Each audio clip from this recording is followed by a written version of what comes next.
After 17 years married, he abruptly said he was finished, wanted a divorce. I signed without a word and disappeared. Months later, he hosted a huge engagement bash for his secretary. At the same beach we once cherished. I showed up, calm, with an envelope. His father's will says she'll be divorced and lose it all. His fiancée's scream shattered the silence. Can you even imagine standing at your ex-husband's lavish engagement party on the very beach where you exchanged vows 17 years ago, holding the one document that could absolutely obliterate his entire future?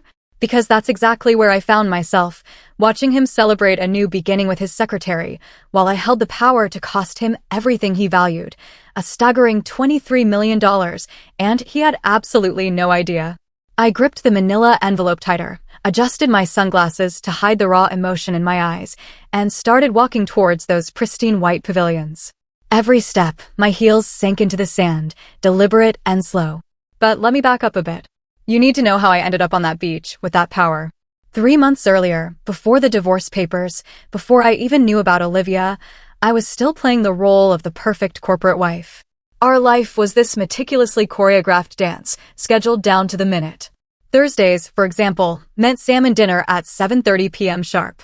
Austin would walk in at 7:15, just enough time to change, scan his emails, and sit down at the table. That particular Thursday, the last one we'd ever share as a married couple, though I didn't know it then, that's when I noticed the cologne. For 15 years, he'd worn the same woody scent I'd bought him. Then, 3 months ago, he switched to something aggressive. Something that screamed his arrival instead of subtly complimenting it. "Smells good," he mumbled, already scrolling through his phone as he sat down to dinner. A text made him crack a small smile, quickly caught, quickly hidden behind that mask of professional indifference he wore so well. I'd spent the entire afternoon preparing for our firm's big charity event, the Harrison Foundation Gala. 3 hours on vendor calls, 2 hours tweaking the seating chart to keep warring partners apart, 40 minutes memorizing names of new associate spouses and their kids. Austin? He'd just show up at the last minute, deliver a speech I'd helped him write, and soak up the praise for an event he barely gave a thought to. "Did you remember that Susan Harrison's daughter just got into medical school?" I asked, placing his water glass precisely 2 inches from his plate, just how he liked it. He grunted, not looking up. 6 months ago, he would have made a mental note. He would have asked which school, prepared a congratulations. These carefully nurtured relationships were the bedrock of his career, how he climbed from junior associate to senior partner. Now, they seemed beneath him. The warning signs, you know? They started small. First, the gym membership. Austin, the man who'd mocked men for wasting billable hours exercising, was suddenly leaving at 5:30 a.m. for workouts. He hired a 28-year-old personal trainer named Brad, who sent him motivation quotes that made him smile at his phone. His suits got tighter across the shoulders. He started checking his reflection in every window we passed. Then came the business trips that didn't quite line up with his cases. The receipt from Lou Bernardine that fell from his pocket when he was supposedly at a partners meeting. The unexplained jewelry store charges on our credit card statement. Each piece of evidence felt like finding a single puzzle piece, but I had no idea what picture it belonged to.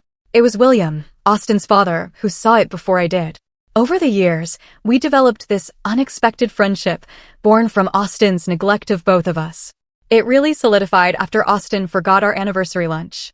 I was sitting alone for an hour and William just happened to walk in for his own meeting. He saw me there, and his face just crumbled with a mix of recognition and shame for his son. "Let me at least buy you lunch," he'd said, sliding into Austin's empty chair. That lunch turned into coffee the next week, then regular Thursday meetings at a quiet cafe near his office. William was everything Austin wasn't. Attentive. Warm. Actually interested in my thoughts, not just my ability to organize his life. He'd tell me stories about Austin's mother, Eleanor, how she married an ambitious man, how he'd realized too late what she'd sacrificed for his success. "Eleanor would have loved you," William told me one Thursday, just 3 weeks before Austin asked for the divorce. "She would have seen what I see. A woman giving everything to a man who doesn't deserve it." I laughed it off then, uncomfortable with the implied criticism.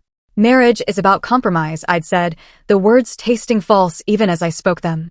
"No," William had replied, his voice firm. "Marriage is about partnership. What you have is servitude dressed up in designer clothes."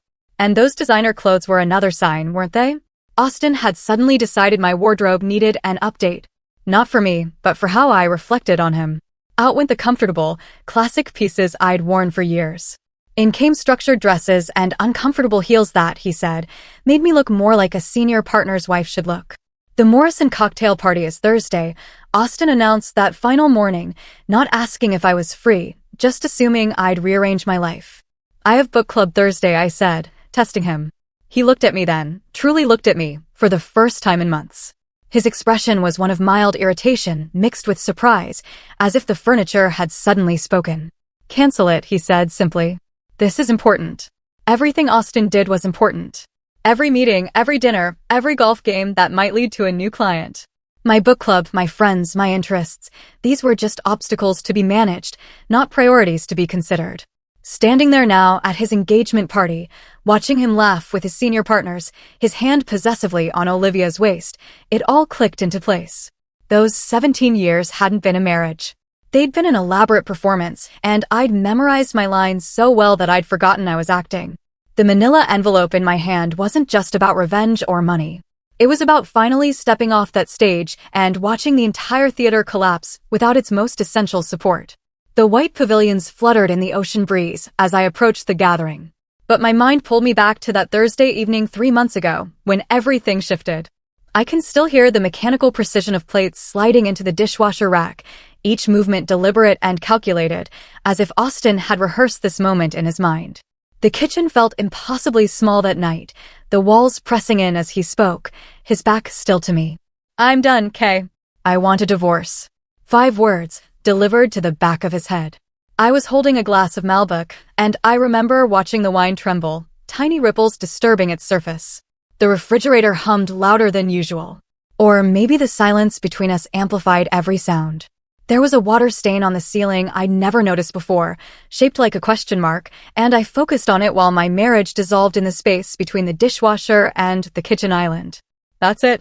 My voice came out steady, which seemed to surprise both of us. 17 years, and you're just done? Austin finally turned then, wiping his hands on the dish towel with the same methodical care he applied to everything.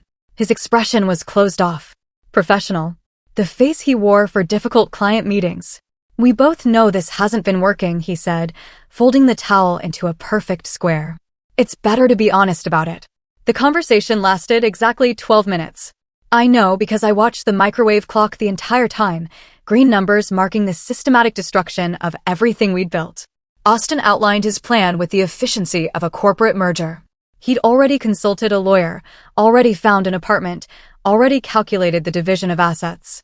The precision of it all told me this wasn't a sudden decision. This was months of planning, delivered in minutes. Over the next 2 weeks, Austin dismantled our life with surgical precision. He packed only when I was at the grocery store on Tuesday mornings or during my Thursday book club. I'd come home to gaps in the closet, empty spaces where his shoes had been, hangers swaying slightly as if disturbed by ghosts. He took his grandfather's Rolex, but left the watch I'd given him for our 5th anniversary. He packed his law books, but abandoned the novels we'd read together during our early years. The wedding ring appeared on the bathroom counter on a Wednesday morning, placed beside his electric toothbrush like an afterthought. No note, no ceremony, just a circle of platinum catching the morning light. I picked it up and felt its weight, remembering how he'd fumbled putting it on my finger at our beach ceremony, his hands shaking with what I thought was emotion, but now I wondered if it was just performance anxiety. I moved to the guest room, unable to face the indentation his body had left on his side of our bed. But his presence lingered everywhere. Dark hairs in the shower drain that I couldn't bring myself to clean. The smell of his aftershave clinging to the bathroom towels. The coffee mug he'd used that final morning, still sitting in the sink, because washing it felt like erasing him completely. Our neighbor Janet pretended not to notice when Austin's BMW stopped appearing in the driveway. She'd wave at me while walking her terrier, her smile tight with the discomfort of witnessed failure.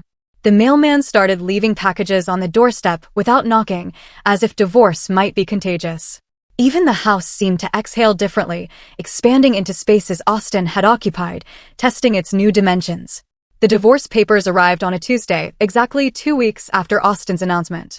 The courier was young, maybe 25, and his discomfort was palpable as he asked for my signature. Have a nice day, he mumbled, practically running back to his truck. I carried the envelope to Austin's former study, now just a room with empty bookshelves and a desk too large for the space. The papers were exactly what I'd expected, a clean division of assets. The house would be mine, along with half our investments. Monthly maintenance payments that suggested guilt more than generosity. 23 pages reducing 17 years to line items and subclauses. My sister Sarah called while I was reviewing page 12. Fight him, she said without preamble. Get a lawyer. Take him for everything. He's being fair, I replied, running my finger along the terms. Fair? He's leaving you for someone else, isn't he? I hadn't told her about my suspicions, the receipts, the cologne, the gym membership, but Sarah had been through her own divorce 5 years ago and could smell infidelity through the phone. Does it matter? I asked, echoing Austin's own words. Of course it matters. Don't just roll over, okay? But I wasn't rolling over. Something in my gut told me to wait. To watch. To let Austin think he was controlling this narrative. I pulled out the Mont Blanc pen he'd given me for our 10th anniversary. A gift presented over dinner in Tuscany, when he'd still looked at me like I mattered. The irony of signing divorce papers with his anniversary gift wasn't lost on me, but there was something poetic about it, like closing a circle. Each signature was deliberate. K. Mitchell. K. Mitchell. By the 15th signature, the name started to feel foreign. By the 20th, I was already thinking of myself as K. Chin again, my maiden name waiting to be claimed. 3 days after I returned the signed papers, I met William at our usual coffee shop. His hands shook as he lifted his cup, coffee sloshing dangerously close to the rim. The anger radiating from him was palpable, filling the space between us with electric tension. Tell me what happened, he said, though his tone suggested he already knew. I explained Austin's announcement, his methodical exit, the swift divorce proceedings. With each detail, William's jaw tightened further, his knuckles white around the ceramic mug. Did he give you a reason? He said it wasn't working anymore. William's laugh was bitter, sharp enough to draw looks from other patrons. That's what his grandfather said when he left his grandmother. Almost word for word. I hadn't known that story, and the parallel sent a chill through me. There's someone else, isn't there? William asked, though it wasn't really a question. Most likely. He reached across the table and took my hand, his touch gentle despite his obvious rage. You deserved better, Kay. You've always deserved better than what my son was capable of giving. We sat in silence for a moment, the coffee shop noise fading around us. William's thumb traced small circles on my hand, a paternal gesture that made my eyes burn with unshed tears. I failed him somehow, William said quietly. Failed to teach him what really matters. Eleanor would be devastated to see what he's become. This isn't your fault, I assured him, squeezing his hand. But William's expression suggested he carried some knowledge about his son that went deeper than a failed marriage. Looking back now, standing at that engagement party with his will in my hands, I understood that William had already been planning his own form of justice. William's words hung in the air of the coffee shop as we parted ways that afternoon. His promise that Austin would face consequences someday felt hollow in the moment. I drove home through streets that seemed unchanged, despite my world having shifted completely. The house waited for me, still filled with Austin's choices, his aesthetic, his need for everything to appear perfect from the outside. The next morning, I stood in the living room with a cup of coffee, really seeing the space for the first time in years. Everything was white, gray, and black. Austin had hired an interior designer 5 years ago who'd stripped away anything that might be considered warm or personal. The walls were gallery white, the furniture angular and uncomfortable. The art, abstract pieces chosen for their investment value rather than any emotional connection. It looked like a high-end hotel lobby. Beautiful in photographs, but impossible to relax in. I sat down my coffee and picked up a throw pillow, one of 6 identical gray squares arranged with military precision on the couch. Without thinking, I hurled it across the room. It hit the wall with a satisfying thump, knocking one of Austin's precious abstract prints crooked. The crooked frame looked better, somehow more honest. By noon, I'd driven to 3 different furniture stores, not shopping so much as gathering courage. The salesperson at the 3rd store, a woman about my age with paint under her fingernails, understood immediately. Starting over, she asked gently. Something like that. Then you need color. You need softness. You need things that make you smile when you walk into a room. Over the next 2 weeks, the transformation was radical. The white walls became warm terracotta in the living room, soft sage in the bedroom, a bold turquoise in what had been Austin's study. I bought an oversized sectional in rich burgundy velvet that Austin would have despised, throw pillows in jewel tones, curtains that actually blocked light instead of just looking architectural. Plants appeared everywhere. Monstera, pothos, fig trees, creating the controlled chaos of actual life. Janet from next door knocked one afternoon while I was hanging wind chimes on the porch. "Kay, I hardly recognized the place when I walked by," she said, peering through the doorway. I led her inside, watching her expression shift from polite interest to genuine surprise. "It's so warm now," she breathed, running her hand along the new chenille throw draped over the couch. "I never wanted to say anything before, but your house always felt like a museum. Beautiful, but don't touch anything." That was the point, I think, I admitted. Austin wanted to impress people, not welcome them. 2 months had passed in this renovation therapy when my phone buzzed with an Instagram notification on a Saturday morning. I almost ignored it. I'd been avoiding social media since the divorce, but the preview showed Olivia Chen's name. Curiosity won. The image stopped me cold. There was Austin, tanned and smiling on the beach at Malibu. Our beach. The place where we'd exchanged vows 17 years ago, where we'd returned for anniversaries until he'd become too busy. Olivia's left hand rested on his chest, displaying a diamond ring that caught the sunset light. The caption read, "He proposed at sunset. Can't wait to celebrate with everyone at our engagement party this weekend." Same perfect spot where love found us. My coffee mug slipped, catching the edge of the counter before I shattered it. The comments were already flooding in, heart emojis, congratulations, colleagues from Austin's firm celebrating the happy news. The timestamp showed the photo was posted an hour ago. But when had the actual proposal happened? I did the math quickly. We'd been divorced for exactly 10 weeks, which meant Austin had been planning this new future while still sleeping beside me. I scrolled through Olivia's profile with the focus of a detective. 3 months ago, a photo from a San Francisco conference. Life, she'd captioned it. But I remembered that weekend. Austin had gone to San Francisco for depositions, had called me from his hotel to say goodnight. In the corner of Olivia's photo, I could see a man's watch on the nightstand, Austin's Rolex. 4 months ago, a picture of her at a restaurant. I recognized Lou Bernardine, the receipt I'd found in Austin's pocket. She'd photographed her dessert, but in the reflection of a spoon, I could make out Austin's profile. 5 months ago, wearing a necklace I'd never seen before, one that matched charges on our credit card statement I'd questioned. Austin had claimed it was a client gift he'd forgotten to expense. The pattern was clear. While I'd been managing his life, planning his dinners, maintaining his image, he'd been building a completely different existence with a woman half his age. But it was the ring that made me grab my phone and dial a number I hadn't used in years. "Aunt Helen," I said when Austin's mother's sister answered. "It's Kay. I need to ask you something about Eleanor's jewelry collection." Helen had never liked Austin, had been vocal about it at family gatherings until Austin stopped inviting her. "What about it, dear?" she asked. Her voice warmed despite the years of distance. "The emerald-cut diamond ring with the Art Deco setting. Austin said it was lost when you moved Eleanor's things."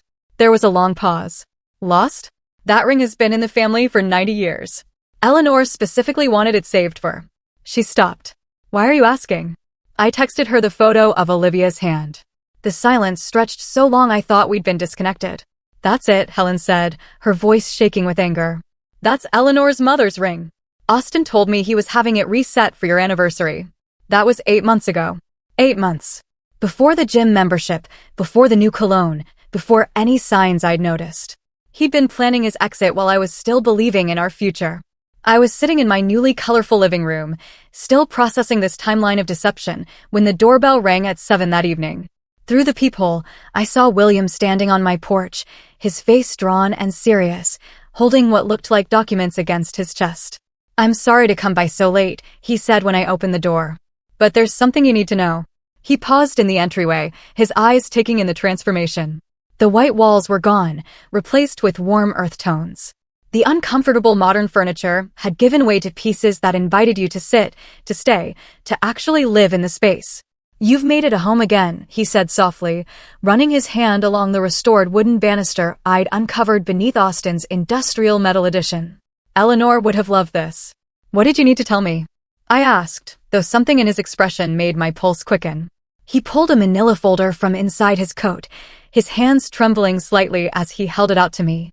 8 years ago, after Eleanor passed, I made some changes to my will. I've been waiting for the right moment to tell you about them. William's expression held something deeper than just anger about the divorce, a weight that made the air between us feel charged with unspoken knowledge. He pulled a folded document from his inner jacket pocket, his movements careful and deliberate, as if he were handling something precious and dangerous simultaneously. The paper trembled slightly in his weathered hands as he spread it on the coffee shop table between us, pushing aside our barely touched cups. 8 years ago, after Eleanor passed, I made some changes to my estate planning, he began, his voice low enough that I had to lean forward to hear him. I was watching Austin, even then, seeing patterns that disturbed me. The way he treated you at Eleanor's funeral, more concerned about the reading of her will than comforting anyone. The way he calculated the value of her jewelry before her body was even cold. The highlighted section seemed to pulse on the page, yellow marker bleeding through the legal text. William's finger, steady despite his earlier shaking, pointed to a paragraph dense with terminology. I read it once, the words sliding past without meaning, my brain refusing to process what seemed impossible. The second reading made my breath catch. By the third, my hands were gripping the edge of the table hard enough to leave marks. In the event that my son, Austin James Mitchell, initiates divorce proceedings against his spouse, K. Chin Mitchell, without documented evidence of adultery on her part, all inheritance rights shall be forfeit. The language continued, outlining specifics, but that first sentence contained everything that mattered. This can't be legal, I whispered, looking up at William's grim face. My estate attorney spent 3 months making sure it was ironclad. Every word chosen specifically, every loophole closed. William's satisfaction was bitter, tinged with the sadness of a father who'd felt the need to protect me from his own son. The clause only applies if Austin initiates the divorce. If you had filed, or if he could prove infidelity, the inheritance would remain intact. My mind raced, calculating dates and timelines. Austin had filed for divorce exactly 2 weeks after his announcement, his name on every document as the petitioner. No mention of adultery, no accusations of misconduct, just irreconcilable differences and a swift division of existing assets. He'd been in such a hurry to move forward with Olivia that he'd never considered there might be consequences beyond our current bank accounts. How much are we talking about? I asked, though part of me already knew it would be substantial. William had built his investment firm from nothing, had patents from his engineering days, owned properties across California. The current valuation is approximately $23 million, William said, his tone matter-of-fact despite the astronomical figure. That includes the investment portfolio at around $15 million, the commercial properties in downtown Los Angeles worth $6 million, the family business shares, and various other assets, including Eleanor's art collection, $23 million. The number felt abstract, impossible. Austin had grown up expecting this fortune, had built his entire life around the certainty of inheriting his father's empire. Every career move, every calculated relationship, every sacrifice he demanded from me had been in service of maintaining his position as sole heir. He's never read it, William continued, a note of disgust creeping into his voice. I've asked him multiple times over the years to review the estate documents, to understand his responsibilities. He always brushed it off, said he trusted me to handle things fairly. What he meant was he assumed everything would automatically flow to him. My phone buzzed on the table. An Instagram notification. Olivia Chin had tagged Austin in another post. This time, a photo of wedding venues.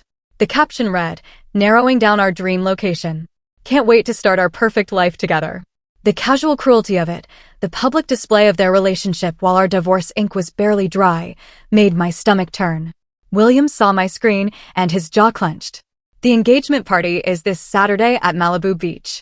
She sent me an invitation. Can you believe that? To the same beach where you and Austin married. The poetic cruelty of it was breathtaking. Austin proposing to his secretary at the site of our vows, erasing 17 years with a new promise in the same sand where we'd stood barefoot and full of hope. But now, with this document between us, the location took on new meaning. It would be the place where Austin's carefully constructed future would collapse. I should be there, I said slowly, the plan forming even as I spoke. To deliver this information. William's eyes gleamed with something between pride and vengeance. I was hoping you'd say that. I could do it myself, but coming from you, with all those witnesses present, the impact would be devastating.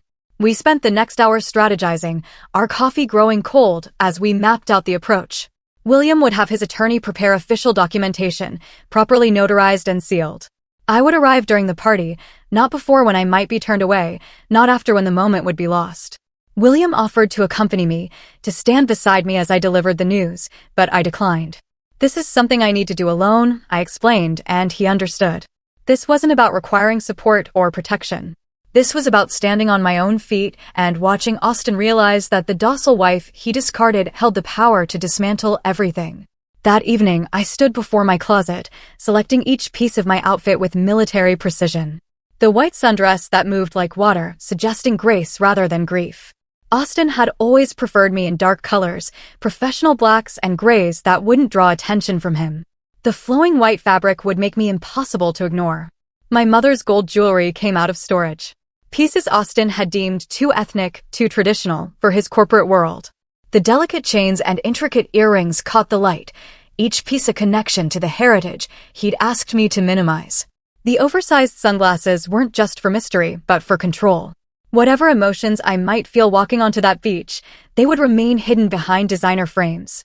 I practiced in front of the mirror, not just my walk, but my entire demeanor. The slight smile that suggested confidence without aggression. The way I would hold the envelope, casual but visible. The tone I would use, pleasant and calm, as if discussing weather rather than destruction. This would be the performance of my lifetime.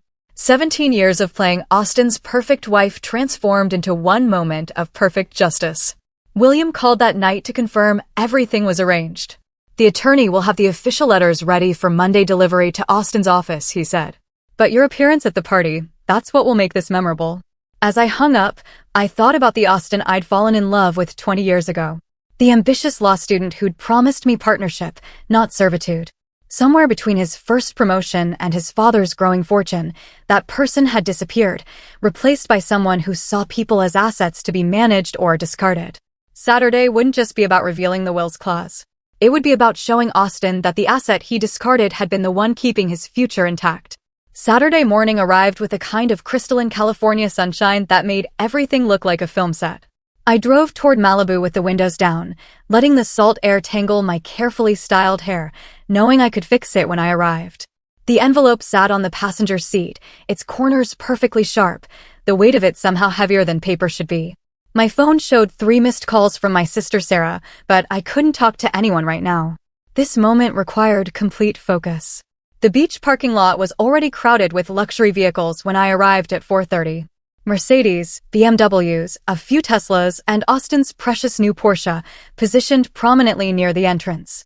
I parked my modest Honda between a Range Rover and an Audi, remembering how Austin used to complain about my car not fitting his image. Today, that simplicity felt like strength. The transformation of the beach was remarkable in its extravagance. White silk pavilions dotted the sand like expensive mushrooms, each one perfectly positioned to catch the ocean breeze without collapsing. The main tent stretched across what must have been 40 feet of beach, its peaks reaching toward the sky in architectural defiance of nature.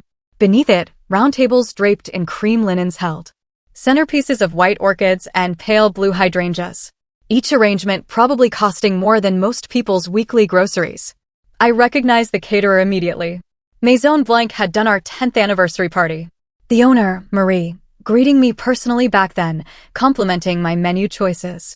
Now her staff moved efficiently through the space, carrying trays of champagne and delicate canapes that I knew, without tasting, would be perfect. The string quartet was setting up near the waterline, and as they began their sound check, the opening notes of Pachelbel's canon drifted across the sand. Our wedding song. The same arrangement we'd used 17 years ago when I'd walked barefoot through the same sand toward a younger Austin who'd cried when he saw me. The florist was another familiar face. David from Botanical Dreams had created our wedding arrangements, understanding instinctively that I wanted wildness contained rather than formal structure. Now his team was placing the final touches on arrangements that looked nothing like what we'd chosen together. These were Olivia's choices, all rigid lines and controlled beauty. Orchids imprisoned in geometric vases. I adjusted my sunglasses and began walking toward the main gathering, my heels sinking slightly with each step. The sand was already warm despite the ocean breeze, and I could feel eyes beginning to track my movement. The first recognition came from Patricia Hendress, one of the partners' wives, who'd been to our house for dinner at least 20 times over the years. Her champagne glass paused halfway to her lips, her eyes widening behind designer frames. "Kay," she said, loud enough that several heads turned. I smiled warmly. "Patricia, how lovely to see you. You look wonderful." She struggled for words, her gaze darting between me and the main tent where Austin held court. Behind her, I caught sight of Robert and James, two junior partners from Austin's firm, who'd spent countless Sunday afternoons watching football in our living room. They exchanged glances, and Robert actually took a step backward, as if my presence might be contagious. The ripple effect began immediately. Conversations halted mid-sentence. Champagne flutes lowered. Heads turned to track my progress across the sand. I recognized so many faces from 17 years of carefully cultivated relationships. There was Dr. Morrison from the country club, whose affair with his dental hygienist I'd never mentioned to anyone. Sandra Phillips from the charity board, who'd cried in my kitchen after her son's drug arrest, trusting me to keep her secret. Marcus Chin from Austin's firm, who'd once drunkenly confessed his gambling debts at our Christmas party. They all watched me now, with expressions ranging from shock to discomfort, to something that might have been guilty recognition. These people who'd chosen Austin's side in the divorce, who'd stopped returning my calls, who'd unfriended me on social media with surgical precision. They stood frozen, unsure how to process my appearance at Austin's engagement celebration. I continued walking, my path steady and deliberate. Near the main tent, I spotted the core group. Austin stood at the center, his back to me, gesturing as he told what was undoubtedly a story about his latest courtroom victory. Olivia hung on his arm, her laugh tinkling across the space like broken glass. She wore a white designer dress that probably cost more than most people's monthly rent, the fabric clinging in ways that suggested architecture rather than clothing. Her dark hair was pulled into an elegant chignon, diamonds glittering at her throat and ears. It was Olivia who saw me first. Her practiced smile, the one she'd perfected in countless Instagram photos, froze into something resembling a mask. The champagne glass in her free hand trembled slightly, sending ripples through the golden liquid. She tugged at Austin's sleeve, her manicured nails digging into his jacket. "Austin," she whispered, but her voice carried in the sudden quiet that had descended around their group. He turned with the measured control of someone used to managing juries, his expression shifting through a calculated sequence of emotions. Surprise first, quickly suppressed. Then annoyance, smoothed into professional neutrality. Finally, a forced smile that didn't reach his eyes. The kind he used for difficult clients. "Kay," he said, his voice carrying intentionally, making sure everyone heard him acknowledge me first. "This is unexpected." Behind him, I noticed David Chin, Austin's managing partner, and the puzzle pieces suddenly clicked into place. David's features, the shape of his eyes, the set of his jaw, the family resemblance to Olivia was unmistakable now that I was looking for it. David Chin wasn't just Austin's boss, he was Olivia's uncle.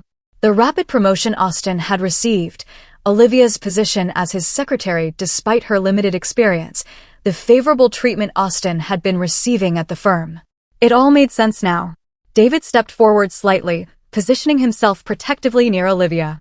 His expression was wary, calculated, the face of a man who understood that personal drama could quickly become professional disaster. He knew why his niece was really with Austin, knew about the expected inheritance that would secure her future, and, by extension, benefit his own position.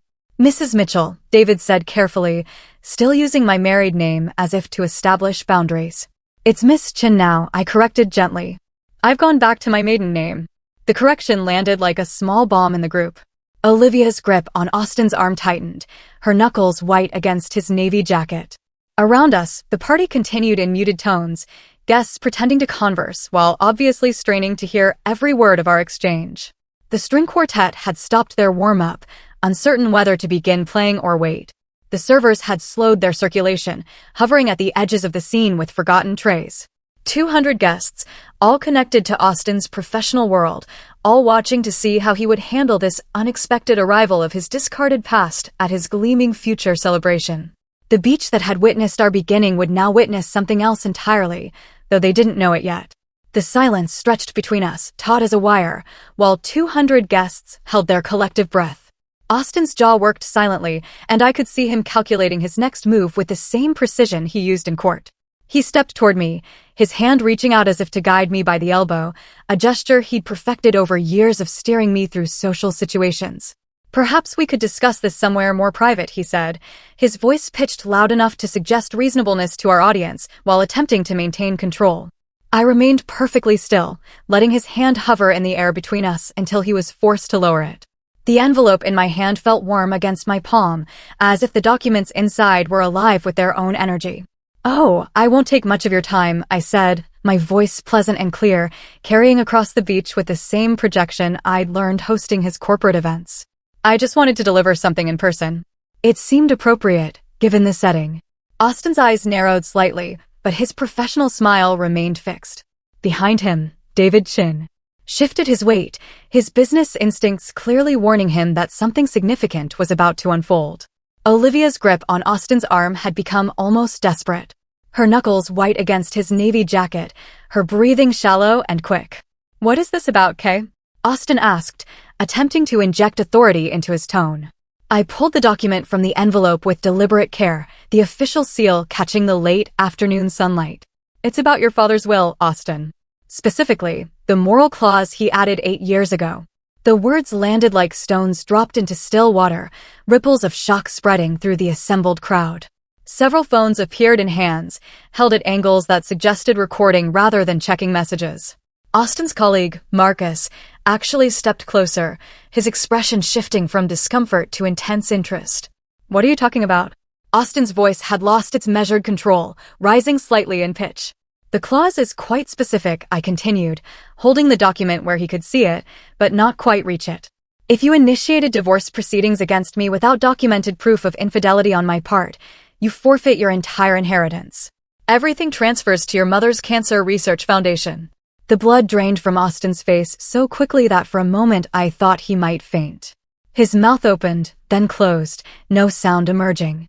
Behind him, I heard Patricia Hendris gasp, her champagne glass slipping from her fingers to land soundlessly in the sand. "That's not possible," Austin managed, his voice barely above a whisper. "Your father's attorney confirmed," I said, maintaining my calm tone despite the adrenaline coursing through my veins. $23 million, Austin.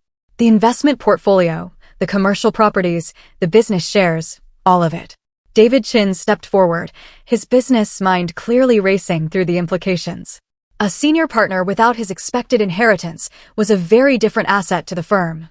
His movement seemed to break Olivia from her frozen state. She lunged forward, snatching the document from my hand with such force that one of her acrylic nails caught in it. Her eyes moved frantically across the page, her lips moving silently as she read.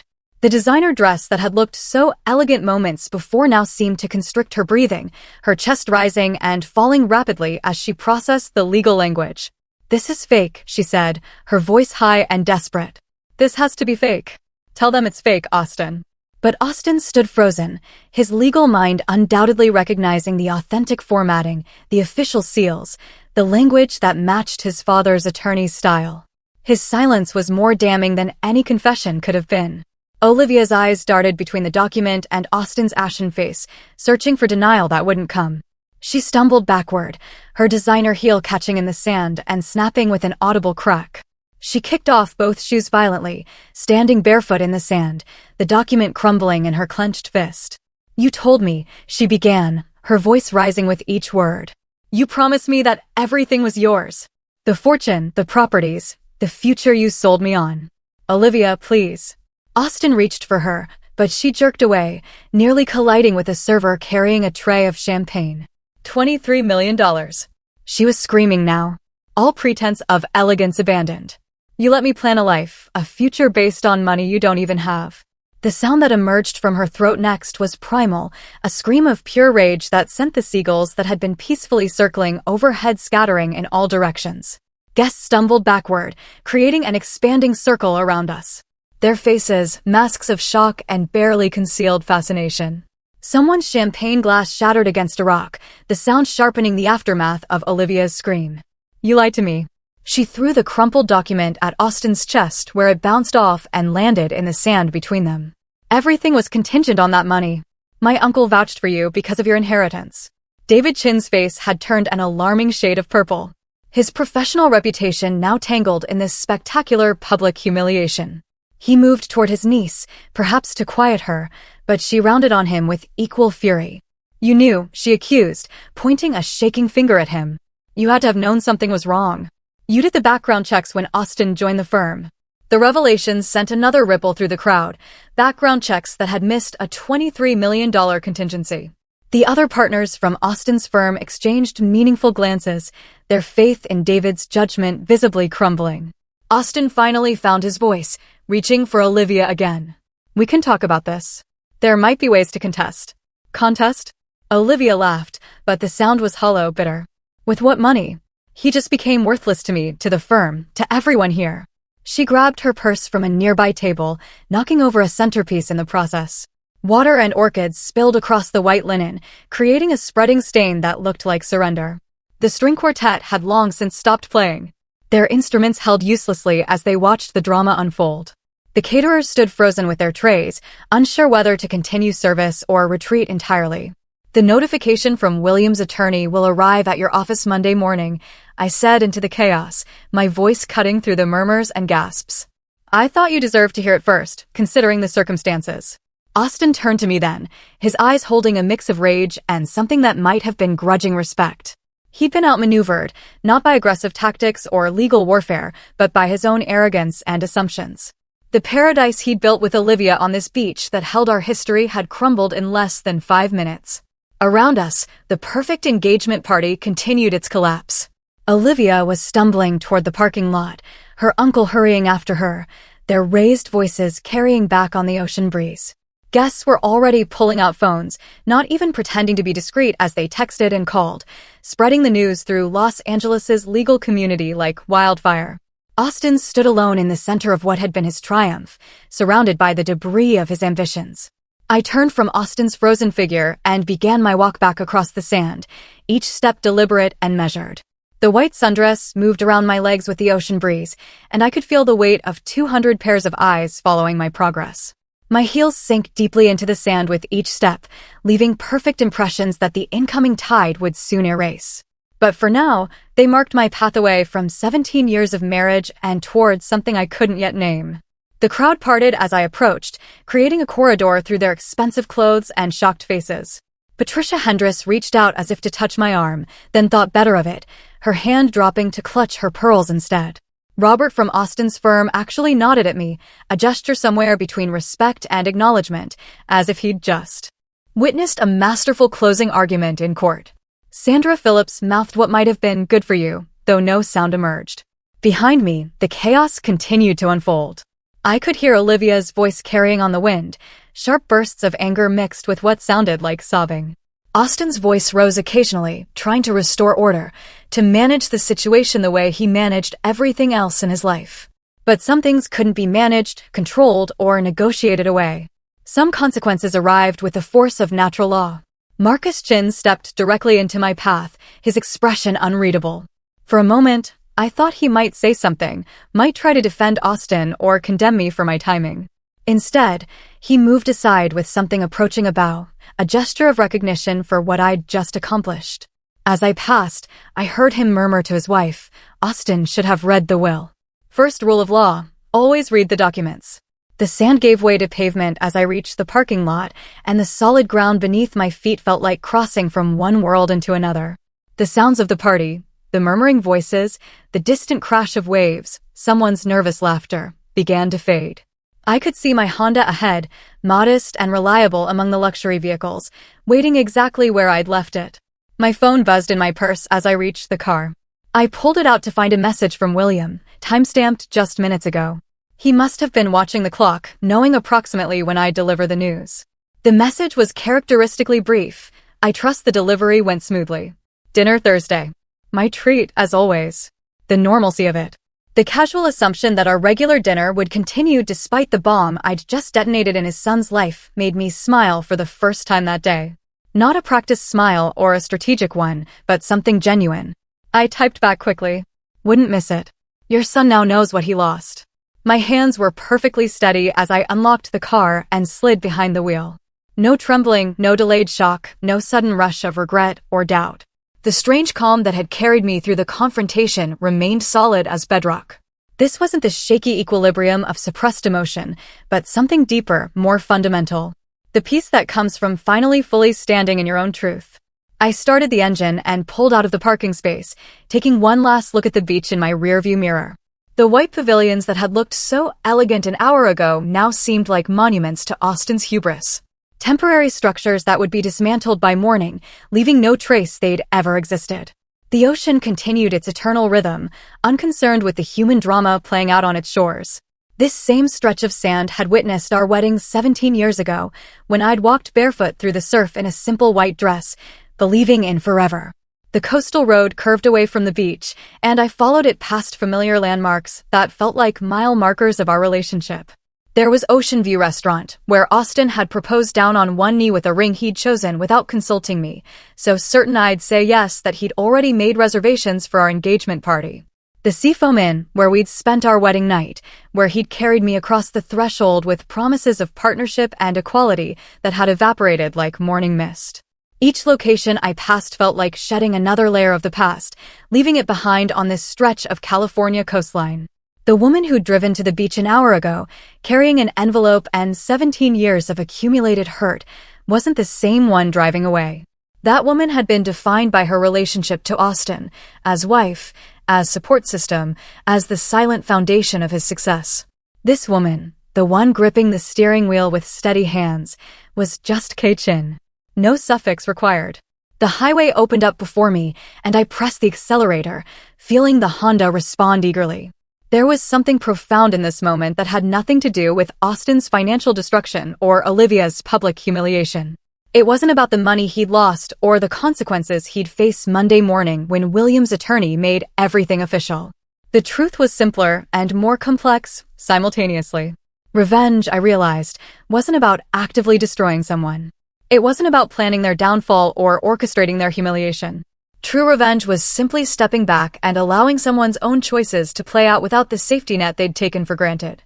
Austin had built his new life on a foundation of assumptions. That his inheritance was guaranteed.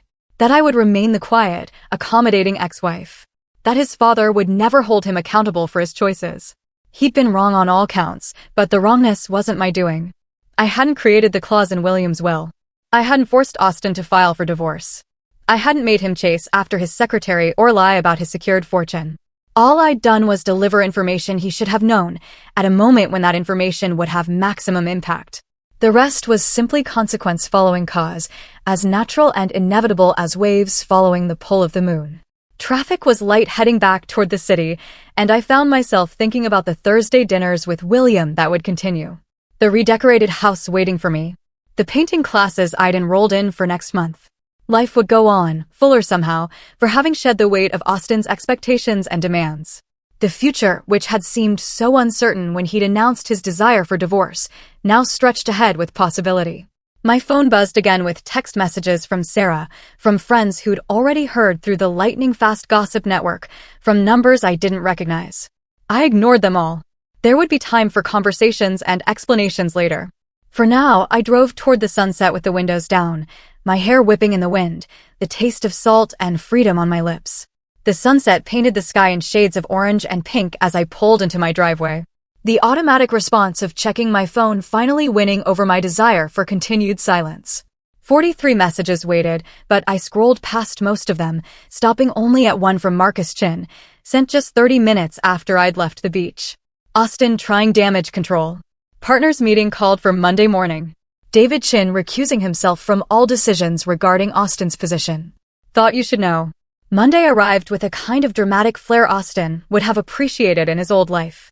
According to Patricia Hendress, who called me that afternoon unable to contain herself, William's attorney had arrived at the law firm at precisely 9 a.m., requesting to see Austin in the presence of the senior partners. The envelope he delivered contained not just notification of the inheritance forfeiture, but copies of all relevant documentation, authenticated and notarized, leaving no room for interpretation or hope. Austin just sat there, Patricia reported, her voice hushed with the thrill of witness downfall. He didn't say a word for 5 full minutes. Then he asked to be excused and left the building. Security had to box up his office because he never came back. The cancer research foundation that had been Eleanor's passion project released a statement that Tuesday thanking the Mitchell family for their generous contribution while carefully avoiding any mention of the circumstances. $23 million would fund research for years, would save lives, would create something meaningful from the wreckage of Austin's choices. Eleanor would have appreciated the irony, her son's selfishness transformed into selfless good. By Wednesday, Olivia Chin had vanished from Los Angeles entirely. Movers arrived at Austin's apartment while he was meeting with attorneys, packing her belongings with the efficiency of people paid to not ask questions. She'd left the engagement ring on the kitchen counter with no note, the diamond catching morning light through the window, beautiful and worthless now that its promise had evaporated. Her Instagram account disappeared. Her LinkedIn updated to show a position with the firm's Tokyo office, as far from the scandal as geography allowed. David Chin's response was equally swift and merciless. He issued an internal memo distancing himself from his niece's personal decisions and Austin's unfortunate circumstances, making it clear that nepotism had played no role in any firm decisions. The fact that everyone knew this was untrue didn't matter. The appearance of propriety had to be maintained. Austin's cases were redistributed within days, his name removed from the partnership listings. His parking space reassigned to a younger, hungrier associate who still believed in forever. The gossip mill churned through the story with voracious appetite. Each retelling added new details, some true, most embellished. By the end of the week, the story had morphed into something almost mythical, the discarded wife returning like an avenging angel, the greedy secretary fleeing in shame, the fortune lost to hubris. I heard versions where I'd planned it all from the beginning, where William and I had conspired together, where Olivia had known about the will and gambled anyway. None of them captured the simple truth that consequences follow actions as surely as shadow follows light.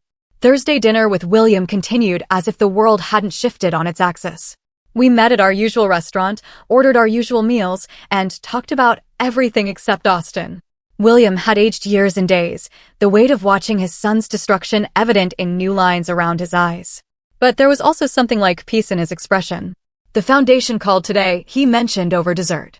They want to name a research wing after Eleanor. She would have loved that, I replied, and meant it. 6 months later, on an ordinary Tuesday morning, I ran into Austin at a coffee shop near my art class. I almost didn't recognize him at first. The expensive suits had been replaced with khakis and a simple button-down, the kind you could buy at any department store. His Porsche was nowhere to be seen. Through the window, I could see him walking toward an older model Toyota.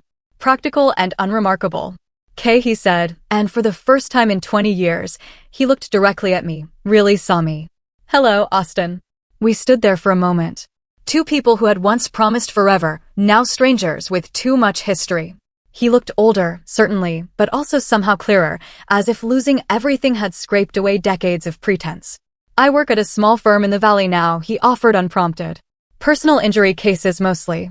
It's actually interesting when it's about helping people instead of just filling hours."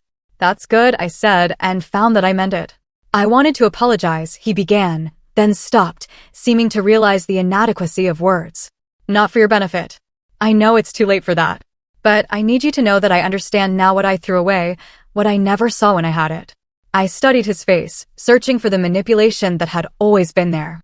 The calculated words designed to achieve a specific outcome. But there was nothing strategic about his expression, just exhaustion and something that might have been genuine regret. "Understanding too late is still understanding," I said finally. He nodded, started to say something else, then thought better of it. We parted ways without goodbye. Two people walking in opposite directions, finally free of each other's orbits.